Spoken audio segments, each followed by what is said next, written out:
بار پھر خوش آمدید کہتی ہوں عبادت رمضان کی اسپیشل ٹرانسمیشن میں. آپ روزانہ میرے ساتھ ہوتے ہیں شام 4 بجے سے مغرب کی اذان کی دعا تک. اور ماشاءاللہ ابھی آپ نے نعت سنی اور کیا بات ہے فائق کی, کیا بات ہے بیٹا. صحیح نام لے رہی ہوں غلط لے رہی ہوں؟ صحیح ہے نا. اچھا یوں کر کے یوں کرتے ہیں. مفتی صاحب کیسی لگی بچی کی آواز؟ بہت خوبصورت نا. اللہ نظر بد سے بچائے. لیکن ان کے والد صاحب بھی موجود ہیں اور ہم زکوٰۃ پہ بات کر رہے تھے اور ماشاءاللہ بارش پرسنالٹی شخصیت کے مالک. اور میں نے کہا آپ کی گفتگو بھی ہونی چاہیے, تو تھوڑا ان سے میں آپ سے ملواتی ہوں اور ان سے تھوڑی گفتگو ہم اس طرح کرتے ہیں زکوٰۃ سے ریلیونٹ. رئیس احمد رحمانی صاحب السلام علیکم. ماشاءاللہ بچے کو تو خوب اچھا آپ نے نعت میں اس کو ٹرین کیا, بہت اچھی آواز ہے. ان کا اپنا بھی شوق ہے, اپنا بھی شوق تھا, اس لیے گھر کا ماحول بھی ایسے ان کو ملا ماشاءاللہ سے. اچھا اچھا تو اس لیے جو ہے وہ اس میں, اور ان کا خود انٹرسٹ بھی ہے. اچھا. اب یہ بتائیں جیسے ابھی مفتی صاحب لوگ مال جمع کرتے ہیں زکوٰۃ سے ریلیونٹ, تو آپ کیا کہنا چاہیں گے ایک عام بندہ جو ہوتا ہے اس کی سوچ کیسی ہوتی ہے؟ جی ہاں اس میں بات جی. زکوٰۃ تو ایک اللہ کا حکم ہے تو اس کو تو ادا کرنا ہی ہے. بالکل. اور جیسے مفتی صاحب نے کہا کہ جو ہے اللہ کی راہ میں جو ہے وہ دینے سے کمی ویسے بھی نہیں ہوتی. اور یہ کہ زکوٰۃ تو یہ ہے کہ مال کی جو اپنی ہے اس کی جو گندگی ہوتی ہے وہ پاک ہو جاتا ہے. ہمارا جو مال ہے وہ پاک ہو جاتا ہے. یہ تو مفتی صاحب بیٹھے ہوئے ہیں یہ ماشاءاللہ سے, میں تو عاجز, اللہ کا عاجز بندہ. تو یہ حضرت جو بتائیں گے تو وہ تو ایک اتھینٹک بات ہوگی. باقی یہ کہ اللہ کی راہ میں خرچ کرنے سے جو ہے وہ کمی کبھی نہیں آتی ہے. جتنا اللہ کی راہ میں دیں گے تو وہ ایک کے بدلے 10 بھی دے گا, 70 بھی دے گا. اور اس کی قدرت اور اس کا خزانہ ایسا ہے, اس کی ذات ایسی کہ وہ 70,000 بھی اضافہ کر کے دے سکتا ہے. سبحان اللہ. بہت پیاری بات کی آپ نے, بہت پیاری. کہ خدا جب مہربان ہونے لگے تو وہ تو ایسے ہی اللہ کو راضی کر لیں, جب وہ راضی ہو گیا تو پھر اس میں تو پھر کوئی, اور اس کے اندر کوئی وہ تھوڑی ہے جیسے میں نے ایک ذکر کیا تھا کہ اللہ راضی ہو جائے جس سے کہ وہ کسی چڑیا کو یا کسی جانور کو بھی پانی دے دے تو خدا اس کے بھی گناہوں کو بخش دیتا ہے. بڑی بات ہوتی ہے یہ. رئیس صاحب نے کہا کہ بے شک اللہ پاک جب دینے پہ آئے تو وہ کتنا بھی گناہ بڑھا دے ہمارے رزق میں, لیکن صرف ہم نے اس کی ساتھ اپنی شیئرنگ کرنی ہے, تجارت کرنی ہے جسے کہتے ہیں, اللہ کو اپنے ساتھ شامل کرنا ہے اپنے رزق میں, ہر چیز میں. اچھا یہ کون کون سی چیزیں ہوتی ہیں مفتی صاحب یہ بتائیے گا کہ جب ہم مال کی بات کرتے ہیں اور وہ لوگ جو جن کے بہت سارے گھر ہیں, بہت ساری فیکٹریز ہیں اور میں یہ کہوں گی کہ بے انتہا مال ہے, تو وہ یہ سوچتے ہوں گے اللہ مجھے اتنا زیادہ دینا پڑ جائے گا, لاکھوں روپے. تو آپ کیا کہنا چاہیں گے ایسے لوگوں کے بارے میں؟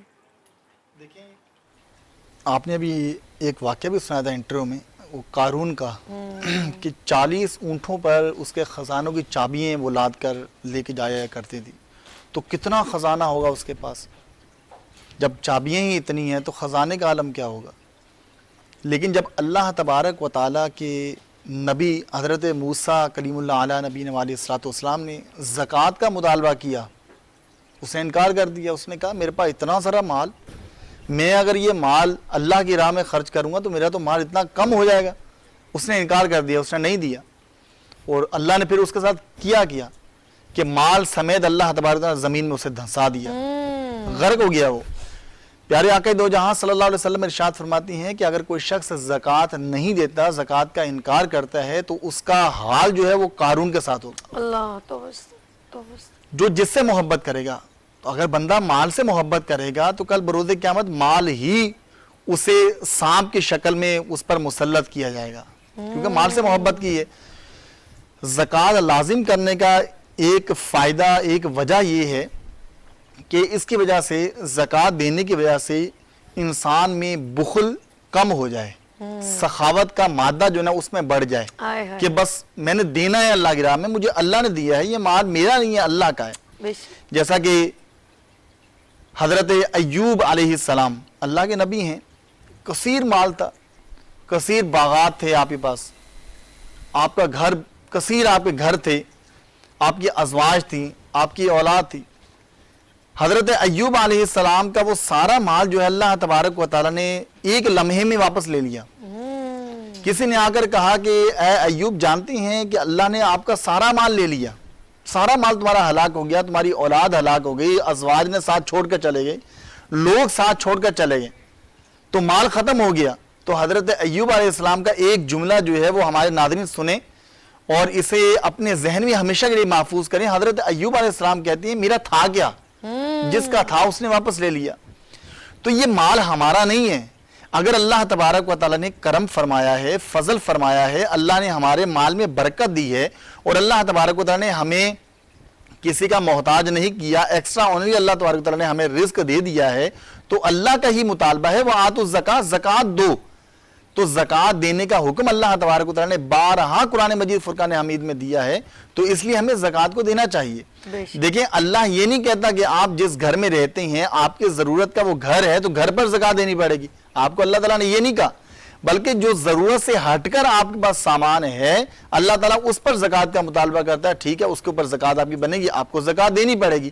لیکن ایک ضرورت ہے آپ کی, فریج آپ کی ضرورت ہے, اسی طرح واشنگ مشین آپ کی ضرورت ہے, گھر کی جو اشیاء آپ کی ضرورت کے تحت آتی ہیں, اسی طرح گاڑی ہے جو آپ کی ضرورت ہے. لیکن اگر مثال کے طور کسی گیریج کے اندر, کسی کے گیریج کے اندر 3 کاریں کھڑی ہوئی ہیں اور ایک کار اس کے استعمال میں, 2 کاریں ایسے ہی کھڑی ہوئی ہیں, کوئی اس کی ضرورت ہے ہی نہیں, تو ان 2 کاروں پر زکوٰۃ لازم ہو جائے گی.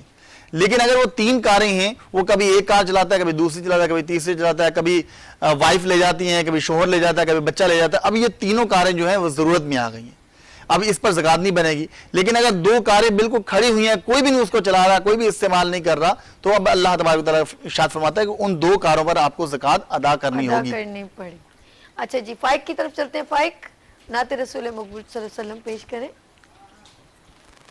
میرا دل اور میری جان مدینے والے, میرا دل اور میری جان مدینے والے, تجھ پہ 100 جان سے قربان مدینے والے, تجھ پہ 100 جان سے قربان مدینے والے, بھر دے بھر دے میرے داتا میری جھولی بھر دے, بھر دے بھر دے, بھر دے بھر دے میرے داتا میری جھولی بھر دے, اب نہ رکھے بے سرو سامان مدینے والے, اب نہ رکھے بے سرو سامان مدینے والے, تیرا در چھوڑ کے جاؤں تو کہاں جاؤں میں, تیرا در چھوڑ کے جاؤں تو کہاں جاؤں میں, میرے آقا میرے سلطان مدینے والے, میرے آقا میرے سلطان مدینے والے.